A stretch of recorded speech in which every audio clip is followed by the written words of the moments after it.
Radio Pakistan, یہ ہے میرا پاکستان۔ پاکستان کی ڈائمنڈ جوبلی کے موقع پر خصوصی انٹرویو پیش کیا جاتا ہے۔ پیشکش ریڈیو پاکستان بہاولپور۔ السلام علیکم۔ قومی نشریاتی رابطے پر ریڈیو پاکستان بہاولپور کے اسٹوڈیو سے میں ہوں سجاد احمد بری۔ سامعین، قیام پاکستان کی ڈائمنڈ جوبلی تقریبات کے حوالے سے ریڈیو پاکستان سے انٹرویوز کا سلسلہ، جس میں ہم آپ کی ملاقات مختلف شعبہ زندگی کی نمائندہ شخصیات سے کراتے ہیں اور ان سے یہ جاننے کی کوشش کرتے ہیں کہ پاکستان نے انہیں کیا دیا اور بدلے میں انہوں نے پاکستان کو کیا دیا، ان کے شعبے کے حوالے سے، ان کی اچیومنٹس کے حوالے سے، ان کے عزائم کے حوالے سے، ان کے مستقبل کے خوابوں کے حوالے سے یہ مکالمہ ہم کرتے ہیں۔ اس حوالے سے آج ہمارے اسٹوڈیوز میں جو مہمان شخصیت موجود ہے، ان کی تعارف کے بہت سارے حوالے ہیں۔ آپ ریڈیو پاکستان سے بھی ایک صداقار کی حیثیت سے ایک طویل عرصے سے آپ کی وابستگی ہے۔ اس کے علاوہ آپ کم و بیش 40 برس سے درس و تدریس سے وابستہ ہیں جامعاتی سطح پر، اور اسٹیج کے حوالے سے کوئی بھی سرگرمی ہو، یعنی ہم نصابی سرگرمیوں میں بھی آپ نے زمانہ طالب علمی اور پھر بعد میں استاد کی حیثیت سے بھی اپنا حصہ ڈالا۔ ڈاکٹر فیض الحسن نسیم اسلامی یونیورسٹی آف بہاولپور میں آج کل بھی بایو کیمسٹری کے شعبے سے وابستہ ہیں، ریٹائرمنٹ کے بعد بھی۔ ڈاکٹر صاحب، آپ کو ریڈیو پاکستان بہاولپور کے اسٹوڈیوز میں خوش آمدید کہتا ہوں۔ بری صاحب، بہت شکریہ۔ تمام سننے والوں کو میری طرف سے السلام علیکم۔ آپ نے بہت سارے حوالے دیے میری ذات کے، اور میں سمجھتا ہوں کہ ایک حوالہ ایسا ہے جس کو میں ذکر کرنا پسند کروں گا، اور وہ یہ ہے کہ صرف درس و تدریس نہیں، محقق بھی۔ ڈاکٹر صاحب، اس بارے میں بھی آپ سے جانیں گے۔ ظاہر ہے کہ آپ کا پرائڈ آف پرفارمنس جو ہے وہ کیمسٹری کے شعبے میں ہے، تحقیق سے ہے۔ کچھ بتائیے گا کہ زندگی کہاں سے شروع ہوئی، اول خواب کون سے دیکھے، زندگی میں کیا بننا چاہا، کس گھر میں آنکھ کھولی، کیا ماحول تھا؟ گھر بنیادی طور پر ایک متوسط طبقے کا گھر تھا، اور جو متوسط طبقے کے لوگوں کے خواب ہوتے ہیں وہی ہمارے گھر میں ہمارے والدین کے خواب تھے کہ بچے کو پڑھا لکھا کر کچھ بنانا ہے۔ اچھا، یہ وہ دور تھا کہ جب بچے خود سے فیصلہ نہیں کیا کرتے تھے کہ انہیں کیا بننا ہے، ماں باپ کی رہنمائی ہوتی تھی۔ آج کل ماشاءاللہ بچے اس حوالے سے کافی سمجھدار ہیں، ان کے پاس کافی معلومات ہیں، لیکن وہ وقت تھا جب والدین آپ کے بارے میں یہ فیصلہ کیا کرتے تھے کہ آپ نے کیا بننا ہے۔ جن دہائیوں کی میں بات کر رہا ہوں اس میں زیادہ تر یہ ہوتا کہ بچے کو یا ڈاکٹر بنانا ہے یا انجینئر بنانا ہے۔ میرے والد صاحب اللہ انہیں جنت نصیب کرے، آپ ایک ڈسپینسر تھے، اور چونکہ ہیلتھ کے شعبے سے تھے تو وہ ہیلتھ کے شعبے سے ہی چاہتے تھے کہ ان کی وابستگی تھی، تو وہ بھی چاہتے تھے کہ میں ڈاکٹر بنوں۔ چنانچہ انہوں نے تعلیم کی جس نہج پر مجھے ڈالا، اس کا راستہ میڈیکل کالج کی طرف جاتا تھا، اور میڈیکل کالج تو میں یقیناً پہنچا، لیکن بطور استاد۔ جس زمانے کی میں بات کر رہا ہوں، اس زمانے میں 60% نمبر آتے تھے تو میڈیکل کالج کا داخلہ یقینی ہوتا تھا۔ کافی سارے دوست پہنچے اس حوالے سے، لیکن میں چند فیصد نمبروں سے رہ گیا۔ تو میرے ایک بزرگ تھے، انہوں نے مجھے مشورہ دیا کہ بیٹا وقت مت ضائع کرو، آگے بہت سارے راستے ہیں، آپ ایسا کرو کہ آپ اسی میدان میں آگے تعلیم کا سفر اپنا جاری رکھو۔ تو میں نے بی ایس سی میں داخلہ لے لیا۔ بی ایس سی کے بعد اللہ تعالیٰ کا کرنا ایسا ہوا کہ جب میرا بی ایس سی کا امتحان کا نتیجہ آیا تو یہاں اسلامی یونیورسٹی بہاولپور اناؤنس ہو گئی، تو میں اسلامی یونیورسٹی بہاولپور کا پہلا طالب علم بھی۔ میں سمجھتا ہوں کہ خوش قسمتی تھی، اللہ تعالیٰ نے میرے راستے کھولے۔ میں نے کیمسٹری میں داخلہ لیا، اس میں پھر بایو کیمسٹری، کیونکہ بایو کا ایک بیک گراؤنڈ تھا تو بایو کیمسٹری میرا دلچسپی کا مضمون تھا، تو میں نے بایو کیمسٹری میں اسپیشلائز کیا۔ بایو کیمسٹری میں اسپیشلائز کرتے ہوئے اللہ تعالیٰ نے یہ مزید کرم کیا کہ میرا گولڈ میڈل آ گیا ایم ایس سی میں۔ میری جو پہلی اپوائنٹمنٹ تھی وہ میڈیکل کالج میں بطور مدرس، بطور ڈیمانسٹریٹر بایو کیمسٹری ہوئی۔ جس کلاس کو میں نے وہاں جا کے پڑھایا اس میں میرے اپنے کچھ کلاس فیلوز موجود تھے، وہ بطور طالب علم میڈیکل کالج پہنچے، میں بطور استاد وہاں پہنچا۔ ڈاکٹر نہیں بنتا فیض نامی بچہ تو وہ پھر کچھ پریشان ہوتا ہے؟ میں نے تو آپ کو کہا کہ میں خود اس کیفیت سے گزرا ہوں۔ آج کل کے بچوں کو میں یہ بات سمجھاتا ہوں کہ بیٹا زندگی یہاں ختم نہیں ہو جاتی۔ اور میں ایک بات آپ کو اور گزارش کروں، یہ بچوں کو اکثر میں ذکر کرتا ہوں، اپنی کہانی سناتے میں بتاتا ہوں کہ بیٹا آپ ایک کام کے لیے، ایک مقصد کے لیے کوشش کرتے ہو، آپ کے بس میں صرف اتنا ہی ہے، نتیجہ آپ کے بس میں نہیں ہوتا۔ نتیجہ اللہ کی ذات نے آپ کے لیے کچھ طے کر رکھا ہے، آپ جو کوشش کر رہے ہوتے ہو، آپ اس کو ڈھونڈنے کی، بنیادی طور پر آپ اس کو ڈھونڈنے کی کوشش کر رہے ہوتے کہ اللہ نے میرے لیے لکھا کیا ہے۔ میں بھی اس نتیجے پہ بہت بعد میں پہنچا۔ ظاہر ہے زندگی کو جب پیچھے مڑ کے میں نے دیکھا کہ اب تک اللہ تعالیٰ نے مجھے کس طرح سے کہاں پہنچایا ہے، تو مجھے احساس ہوا کہ اللہ کی ذات نے میرے لیے یہی تفویض کر رکھا تھا جہاں میں پہنچا ہوں، اور یہی میرے لیے بہتر ہے۔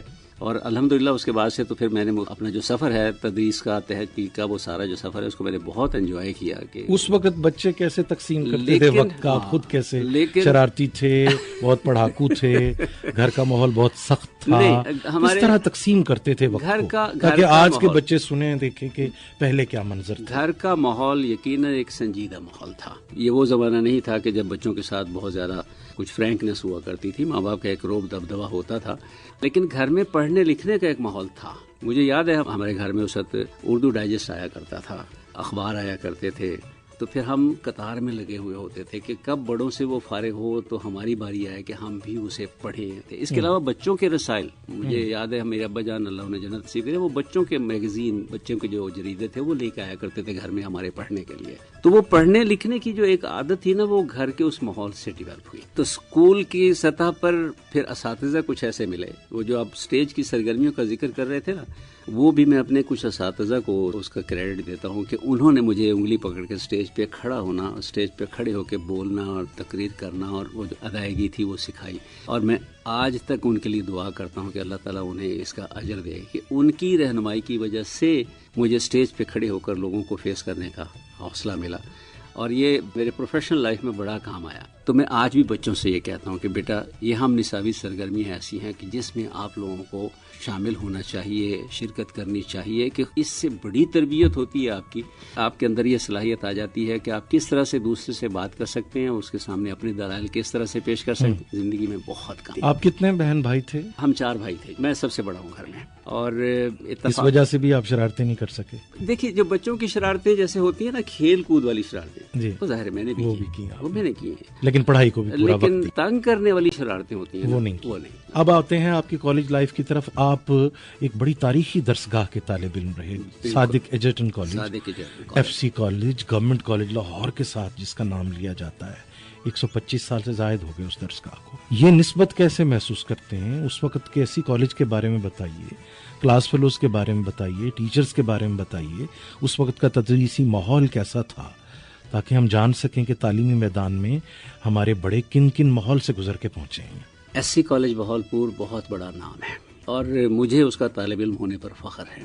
درسگاہ جو ہے وہ اپنے مدرسین کی وجہ سے پہچانی جاتی ہے، اور اس زمانے کے اساتذہ کے میں نام لینا شروع کروں تو آپ کو خود احساس ہوگا کہ وہ کتنے بڑے لوگ تھے. انگریزی میں ہوا کرتے تھے عارف خان مرحوم، وہ ہمارے ڈرامہ کلب کے ایک ممبر تھے، اور ڈرامہ کرتے ہوئے اس کی تیاری کراتے ہوئے وہ ایکٹنگ میں بعض اوقات اس حد تک آ جاتے تھے، ہٹو اما میں تمہیں کر کے بتاتا ہوں کہ ایکٹنگ کیسے کی جاتی ہے. وہ شیکسپیئر کے پلیز ہوتے تھے، بالکل پلے کرایا کرتے تھے. وہ بشیر فرح صاحب ہوا کرتے تھے، وہ ڈرامے لکھا کرتے تھے. اردو کے استاد تھے، اردو کے ہی ایک اور بڑے استاد تھے عطا اللہ عوان صاحب، ان کا پڑھانے کا اپنا ایک انداز تھا. میں چونکہ سائنس کا طالب علم تھا بنیادی طور پر، اس لیے سائنس کے اگر اساتذہ کا نام لینا چاہوں تو 2-3 بڑے نام میں آپ کو بتاتا ہوں. طیب قریشی صاحب اللہ انہیں حیات رکھے، ابھی بھی حیات ہیں، وہ ایک لیجنڈ ہیں باٹنی کے حوالے سے، باٹنی پڑھانے کے حوالے سے. اور میں کبھی کبھی اپنے طالب علموں سے کہا کرتا ہوں کہ میرے پڑھانے میں اگر آپ کو کوئی اچھی بات نظر آتی ہے نا، تو میں ان اساتذہ کو بنیادی طور پہ شعوری یا غیر شعوری طور پر ان کو کاپی کرنے کی کوشش کر رہا ہوتا ہوں کہ جتنے اچھے استاد وہ تھے، ایک پیریڈ کے اندر کیا کچھ پڑھا دیا کرتے تھے، ہمیں یوں لگتا تھا کہ وہ سارا ہمیں ازبر ہو گیا، ہمارے ذہن نشین ہو گیا. کیمسٹری کے ایک استاد تھے اللہ انہیں غریق کے رحمت کرے، چودھری ڈاکٹر محمد صدیق چودھری صاحب، لیجنڈ تھے. بعد میں وہ اسلامی یونیورسٹی بہاولپور میں بھی آ گئے. ان کا پڑھانے کا اپنا ایک منفرد سٹائل تھا، اور کیمسٹری انہوں نے ہمیں حفظ کرائی ایک لحاظ سے، یا اس کی بنیادی جو سبق تھے وہ کیمسٹری کے، ان کی وجہ سے ہمیں سمجھ آئے. پھر اسی طرح سے ایک زولوجی کے استاد تھے ہمارے این خان کے نام سے، نصرت مند خان صاحب. بعد میں ملتان چلے گئے، ریڈیو ڈرامہ بھی لکھتے تھے، میں نے ان سے ڈرامہ لکھوایا، ان کا لکھا ڈرامہ میں نے بہت بڑے استاد تھے. میرے استاد تھے، میں نے ان سے زولوجی بھی پڑھی. اسی طرح سے انگریزی میں ایک اور استاد ہوتے تھے منظور محسن. مجھے آج بھی یاد ان کے سنائے ہوئے کئی اشعار، حالانکہ وہ انگریزی کے استاد تھے، وہ آج تک یاد ہیں ان کو کہ اس طرح سے ذہن نشین ہوئے.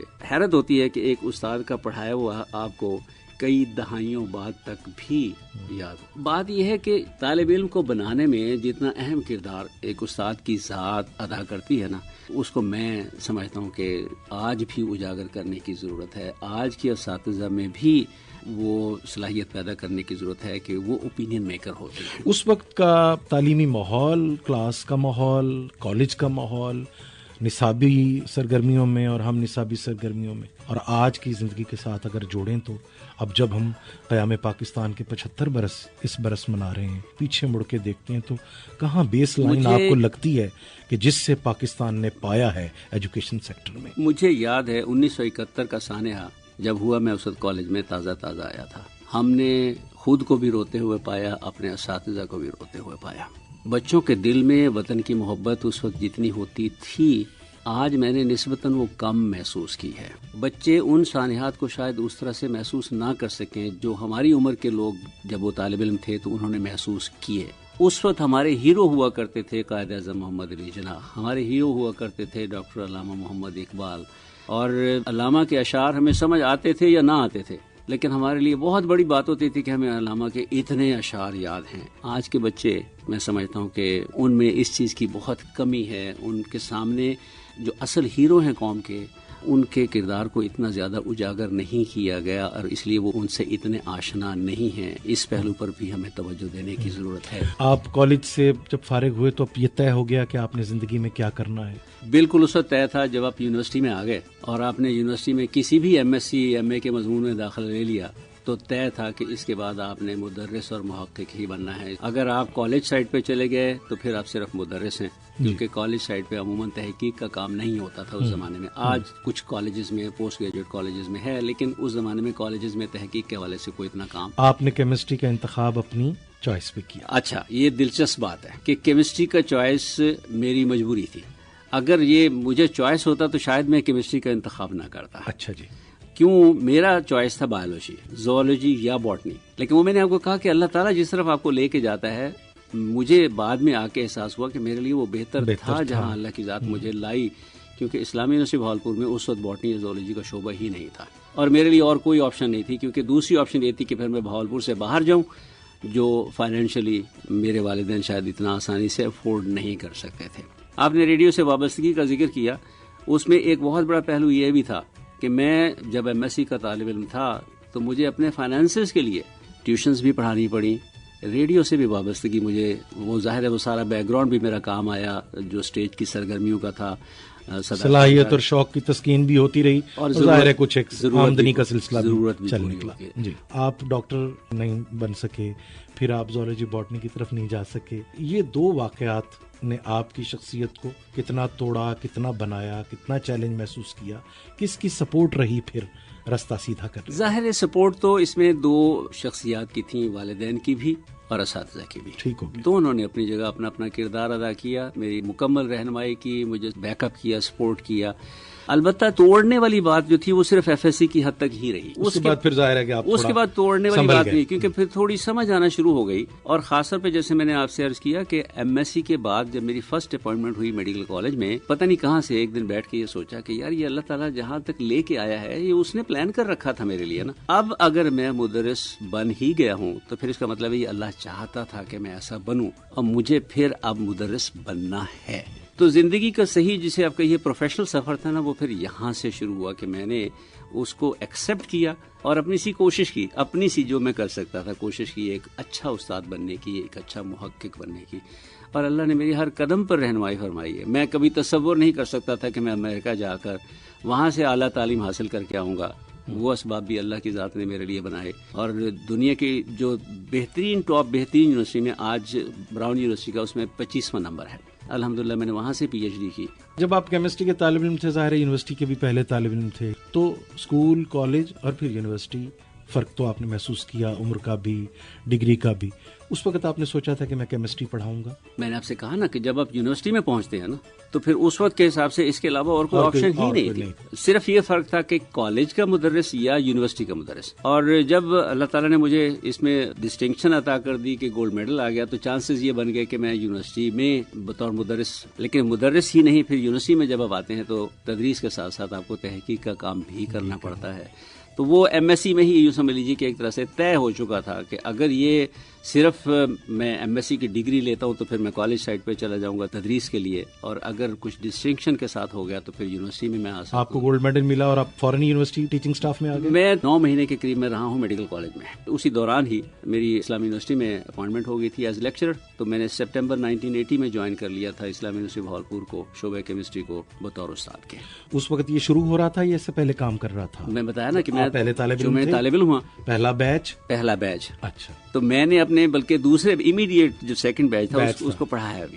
وہاں سے آنورڈ صرف جب میں یہاں ملک میں نہیں تھا یا جب میں ریٹائر ہو گیا تو کچھ عرصہ ایسا رہا کہ میں نے وہاں کے طالب علموں کو نہیں پڑھایا، ورنہ شروع سے لے کے اب تک، اب بھی میں اسلامی یونیورسٹی بہاولپور سے منسلک ہوں جیسا آپ نے ذکر کیا، لیکن اب کانٹریکٹ پہ ہوں اور بایوکیمسٹری ڈپارٹمنٹ کے ساتھ ہوں۔ اچھا، یہ بھی بتائیے کہ اب تو بہت ظاہر ہے کہ ہائر ایجوکیشن کمیشن بھی ہے، 2022 میں ہم آپ سے بات کر رہے ہیں، اور میں جاننا چاہ رہا ہوں کہ ایجوکیشن سیکٹر میں کتنی سہولتیں تھیں، کتنے مواقع تھے ہمارے بچوں کے پاس آگے جانے کے لیے۔ اب ہم جہاں کھڑے ہیں، کہاں سے ہم نے شروع کیا تھا یہ سفر؟ ایک کہانی آپ نے بھی پڑھی ہوگی کہ پاکستان جب بنا تھا تو ہم پیپر پین کی جگہ ببول کے کانٹے استعمال کیا کرتے تھے۔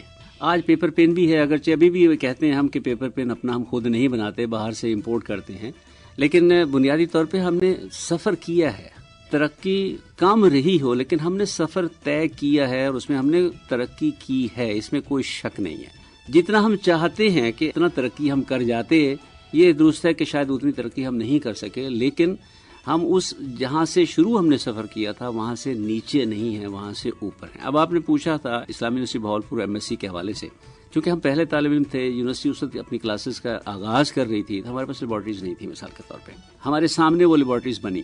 ڈسٹل واٹر ایک بہت ہی بنیادی سا رکن ہوتا ہے کسی بھی کیمسٹری لیب کا، ہمارے پاس اس کی سہولت نہیں تھی، تو ہم وہ 20 لیٹر کی بڑی سی بوتل لے کے یا ایگریکلچر ریسرچ سینٹر والوں کے پاس جاتے تھے یا میڈیکل کالج والوں کے پاس جاتے تھے، وہاں سے وہ پانی بھر کے لاتے تھے تحقیق کے اپنے کام کے پریکٹیکلز میں استعمال کرنے کے لیے اس پانی کو۔ اکوپمنٹ ہمارے سامنے آیا، کیمیکلز ہمارے سامنے آئے، اور گریجولی ہم نے ان کو سیکھنا، ان کو چلانا، ان کو استعمال کرنا شروع کیا۔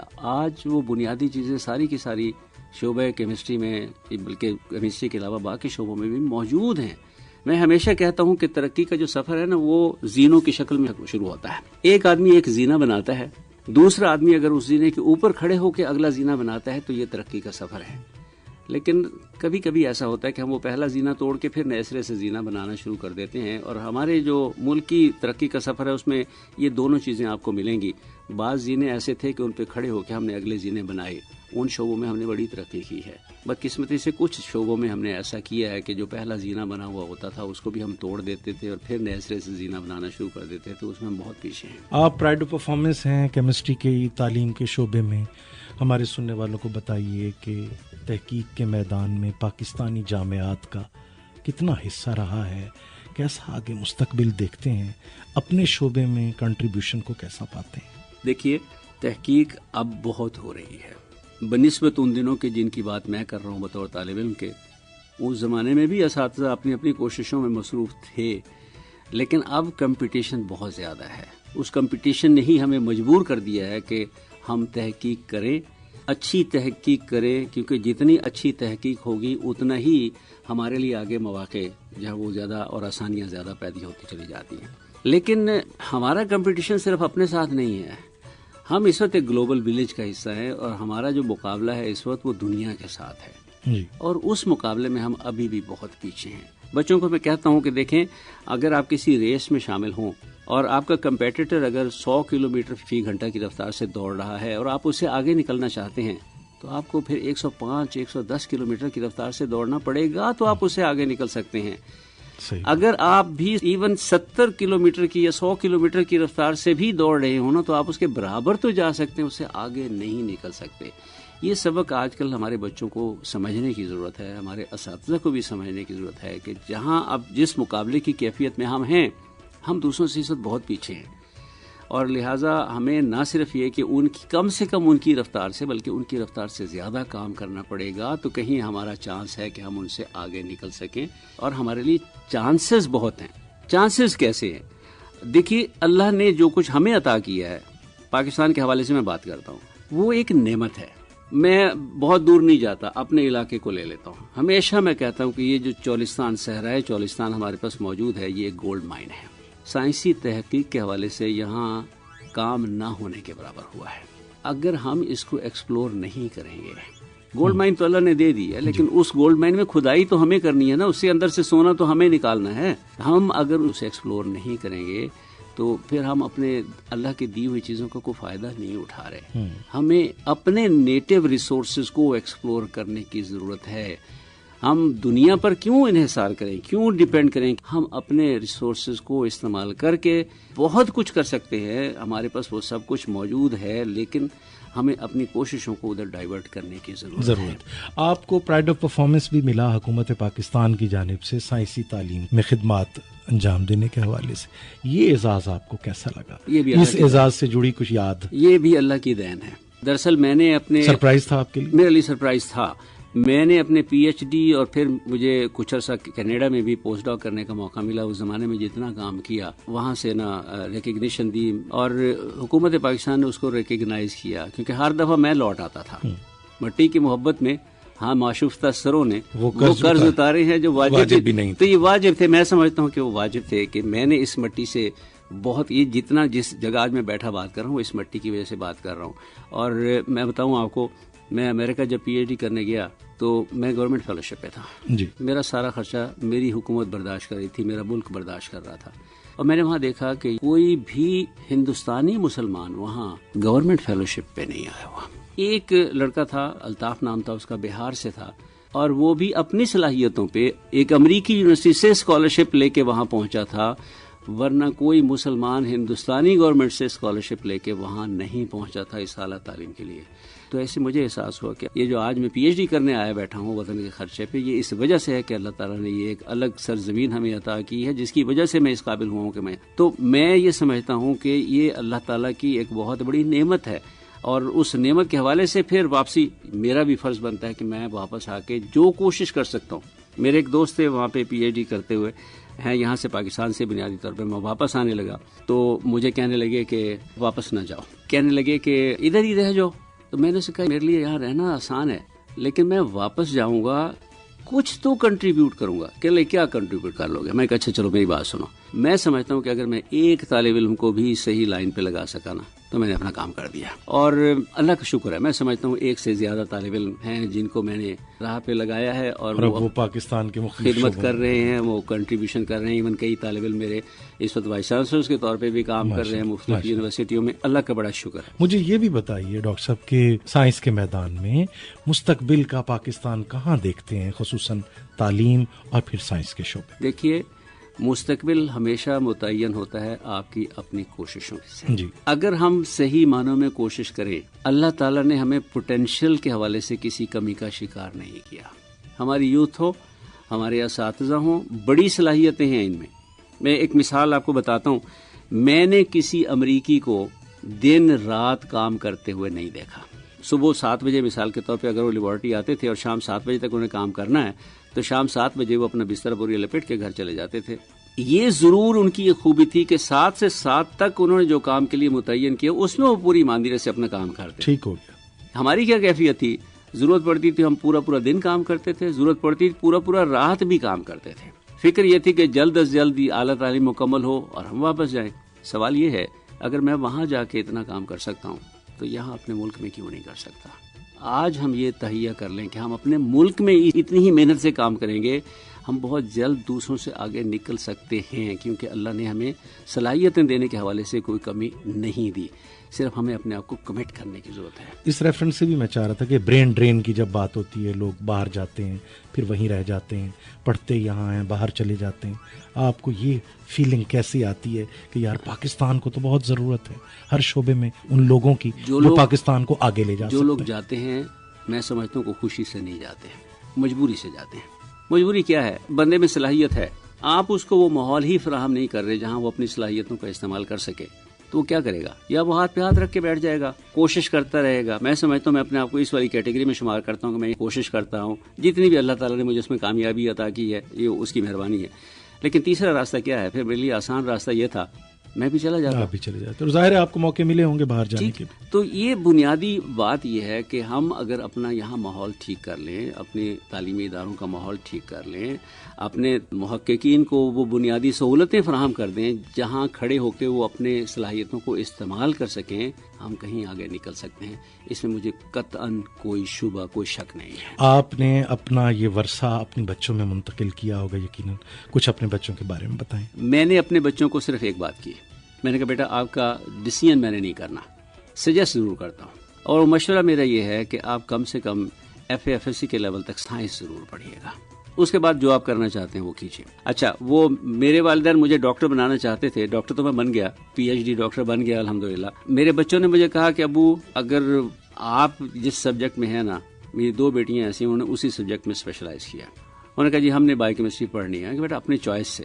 ایک بیٹی میری ہے, اس نے کہا ٹھیک ہے ابو آپ کے کہنے پہ میں نے FSC تک ری انجینئرنگ کی ہے, آگے میرا جو شوق ہے وہ ٹیکسٹائل ڈیزائننگ کی طرف جانے کا. میں نے کہا بیٹا ضرور کرو. اس نے بیچلر آف فائن آرٹس میں ٹیکسٹائل ڈیزائننگ کی طرف کیا, ادھر وہ MS کی طرف کوشش کر رہی ہے. میرا جو بیٹا ہے وہ کہتا ہے ابو میں نے آرٹیفیشیل انٹیلیجنس کی طرف جانا ہے. ضرور جاؤ. بچوں کے حوالے سے ہمیشہ میں اپنے دوستوں کو, ساتھیوں کو بھی یہ کہتا ہوتا ہوں, بچوں کی اپنی پسند کو ضرور سامنے رکھیے, ان کے اوپر اپنا فیصلہ مت تھوپیے, ان کو مشورہ ضرور دیجیے جیسے میں نے دیا کہ بیٹا میرا مشورہ یہ ہے کہ اس حد تک آپ کو سائنس ضرور پڑھ لینی چاہیے, اس کے بعد جو آپ کرنا چاہتے ہیں کریں. وجہ جب وہ اپنے شوق سے کام کریں گے تو پھر اس میں انہیں ایکسلنس, یہ ایک کمٹمنٹ ہوتی ہے کہ بیٹا آپ نے پھر بہترین پرفارمنس اس میں شو کرنی ہے. اور جب بچے اپنی صلاحیتوں کو استعمال کر کے ایکسلنس کا مظاہرہ کریں گے تو کامیابیاں ہیں ان کے لیے, کامیابیاں ان کے لیے. اچھا, لاسٹ میں جاننا چاہوں گا کہ یہ قیام پاکستان کا ڈائمنڈ جوبلی سال ہے. جب ہم آپ سے بات کر رہے ہیں, پاکستان نے آپ کو بہت کچھ دیا, آپ نے بھی بدلے میں پاکستان کو بہت کچھ دیا اپنی صلاحیتوں سے. ہمارے بچوں سے, ہمارے لوگوں سے اب کوئی آپ لاسٹ میں بات کرنا چاہیں پاکستان سے محبت کے حوالے سے, پاکستان کے لیے وہ کیا کریں, آپ اپنی پوری لائف کو اگر سم اپ کریں 2-4 جملوں میں تو کیا کریں گے؟ اللہ تعالیٰ نے ہمیں بڑی صلاحیتیں دی ہیں, یہ تو ہو گئی ذات کی بات. اللہ تعالیٰ نے ہمیں بہت وسائل دیے ہیں, یہ ہے ملک کی بات. یہ چھوٹا سا ملک ہے لیکن اس میں آپ دیکھیے ہر طرح کا موسم موجود ہے, ہر طرح کی زمین موجود ہے, ہر طرح کا ٹیرین موجود ہے. لیکن ہمارا اب یہ فرض یہ ہے کہ جو اللہ نے صلاحیتیں دی ہیں ان صلاحیتوں کو استعمال کر کے اللہ کے دیے ہوئے وسائل کو ایکسپلور کریں. ان گولڈ مائنز کو اپنے اپنے علاقے میں, ہمارے پاس جو گولڈ مائنز موجود ہیں ان کی مائننگ کریں, اور پھر وہاں سے وہ کچھ نکالیں جو اللہ نے ہمارے لیے رکھا ہوا ہے وہاں پہ. یقین کیجئے جس دن ہم نے اپنی صلاحیتوں کو رخ اس طرف کر دیا اس دن ہم اپنے ملک کو کہیں آگے لے رہے ہیں. آپ نا امید نہیں ہیں پاکستان کے مستقبل سے؟ قطعاً نا امید نہیں ہوں میں. ہم الحمدللہ جس ذات پہ ہم بلیو کرتے ہیں یا جو ذات ہمارا سہارا ہے, اس ذات کا سبق یہی ہے کہ آپ کام کرو, پھر نتیجہ میرے پہ چھوڑ دو. آپ اپنی طرف سے پوری ایمانداری سے, دیانتداری سے, محنت سے, کوشش سے کام کیجئے, نتیجہ اس کی ذات آپ کو انشاءاللہ بہت بہترین دے گی. یہ ہے میرا پاکستان. ہماری آج کی مہمان شخصیت doctor Faiz ul Hassan Naseem, pride of performance, استاد, محقق, براڈ کاسٹر, ایک بہترین والد, ایک بہترین دوست, ایک بہترین پاکستانی. ہم نے ان سے ان کی زندگی کے حوالے سے جانا, اور ظاہر ہے ان باتوں میں ان پھولوں کی خوشبو ہے جو وطن عزیز کو بہت آگے لے جا سکتی ہیں, اور ہم نے اپنے مہمان کی باتوں میں یہی خوشبو محسوس کی. وہ کہیں اور سنا کرے کوئی, اور یا پھر سنا ہے بولے تو باتوں سے پھول جڑتے ہیں. یہ بات ہے تو چلو بات کر کے دیکھتے ہیں. ہم نے بات کی ڈاکٹر فیض الحسن نسیم سے, اور یقیناً ہمارے لیے اس گفتگو میں بہت کچھ ہے. ڈاکٹر صاحب آپ کا بہت شکریہ, آپ ریڈیو پاکستان بہاولپور تشریف لائے. میں آپ کا شکریہ ادا کرتا ہوں کہ آپ نے مجھے یہ موقع دیا کہ یہ دل کی وہ باتیں تھیں جو میں اپنے ہم وطنوں تک پہنچا سکا. بہت شکریہ سر. یہ ہے میرا پاکستان. پاکستان کی ڈائمنڈ جوبلی کے موقع پر خصوصی انٹرویو آپ نے سنا. ریکارڈنگ انجینئر راشد علی, پروڈیوسر محمد کاشف خان, پیشکش ریڈیو پاکستان بہاولپور.